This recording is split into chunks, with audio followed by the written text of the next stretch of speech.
રાજકોટમાં ટ્રાફિક પોલીસના ત્રાસથી ધર્મેન્દ્ર રોડના વેપારીઓએ અડધા દિવસનો બંધ પાડ્યો।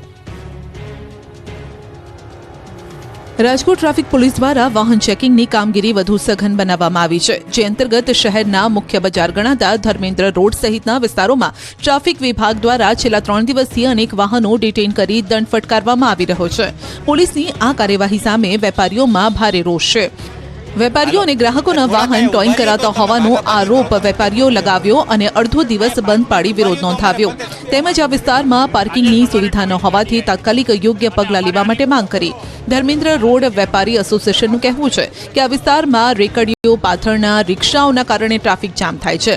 અગાઉ આ અંગે રજૂઆતો કર્યા બાદ પણ દુકાનોની પાસે વાહન રાખવાની છૂટ આપવામાં આવી રહી છે, જેથી 3 દિવસથી અચાનક ટ્રાફિક પોલીસ દ્વારા વેપારી તેમજ ગ્રાહકોને પણ આડેધડ દંડ ફટકારવાનું શરૂ કરાયું છે, જેના કારણે વેપારીઓમાં રોષ છે। જુદા જુદા 8 એસોસિએશન દ્વારા બપોર સુધી વેપાર ધંધા બંધ રાખી વિરોધ કરાયો। ટ્રાફિક જામ થવાના અન્ય કારણો પર ફોકસ કરવા તેમજ વેપારી અને ગ્રાહકોને ખોટી રીતે હેરાન નહીં કરવાની માંગ પણ કરવામાં આવી।